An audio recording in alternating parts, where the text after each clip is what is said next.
آگے بڑھیں گے اور اب آپ کو بتائیں کہ افغانستان عالمی افیون کی پیداوار کا ایک بڑا مرکز قرار۔ اس سال 10,000 ایکڑ سے زائد رقبہ پر افیون کی کاشت کی گئی ہے۔ اقوام متحدہ کے ادارہ برائے انسداد منشیات و جرائم کی رپورٹ جاری۔ 2024 میں افیون کی کاشت میں پچھلے سال کی نسبت 19% اضافہ ریکارڈ کیا گیا تھا۔ 2025 میں 20% کمی دیکھنے میں آئی۔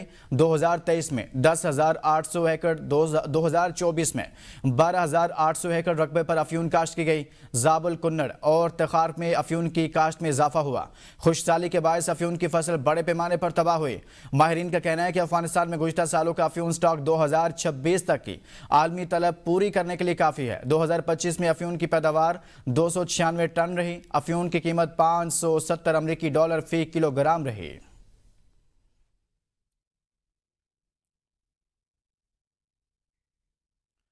اس متعلق آپ کو آگاہ کریں کہ زابل، کنڑ اور تخار میں افیون کی کاشت میں اضافہ ہوا ہے۔ UN ادارہ انسداد منشیات کی جانب سے یہ رپورٹ جاری کی گئی ہے۔ 2026 تک کی عالمی طلب پوری کرنے کے لیے کافی ہے۔ افغانستان عالمی افیون کی پیداوار کا بڑا مرکز بن گیا ہے۔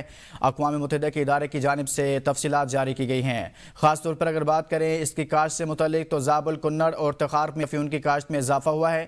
خشک سالی کے باعث افیون کی فصل بڑے پیمانے پر تباہ ہوئی۔ ماہرین کا کہنا ہے کہ افغانستان میں گزشتہ سالوں کا افیون سٹاک 2026 تک کی عالمی طلب پوری کرنے کے لیے کافی ہے۔ 2025 میں افیون کی پیداوار 296 ٹن رہی۔ افیون کی قیمت $570 فی کلو گرام رہی ہے۔ UN کا ادارہ انسداد منشیات اس حوالے سے تفصیلات سامنے لایا۔ افغانستان میں گزشتہ سالوں کا افیون سٹاک 2026 تک کی عالمی طلب کو پورا کرے گا۔ افغانستان عالمی افیون کی پیداوار کا بڑا مرکز قرار دیا گیا ہے۔ اس متعلق آپ کو آگاہ کر رہے ہیں کہ اس سال 10,000 ایکڑ سے زائد رقبہ پر افیون کی کاشت کی گئی ہے۔ اقوام متحدہ کے ادارہ برائے انسداد منشیات و جرائم کی رپورٹ جاری۔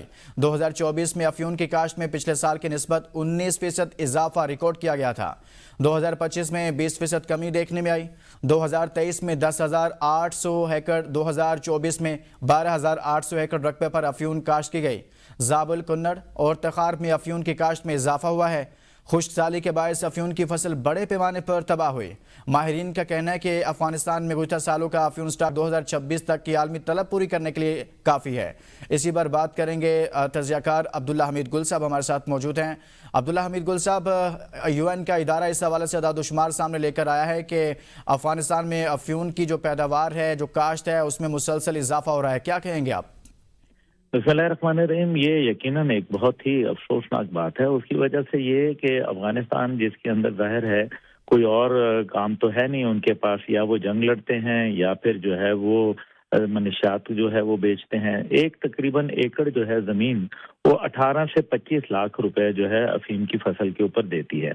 اور اسی طریقے سے جو ہے عالمی جو ڈرگ مارکیٹ ہے جس کے اندر پوری دنیا کی جو نارکوٹکس اسمگل ہوتی ہے، اس کے اندر 93% جو حصہ ہے وہ اس ٹائم پہ افغانستان کا ہے۔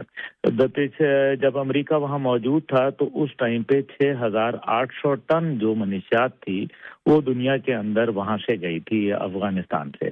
اب آپ اس سے اندازہ کر لیں، ظاہر ہے اس میں مغربی ممالک جو ہیں وہ پیسے والے ممالک جو ہیں وہی خریدار ہیں زیادہ۔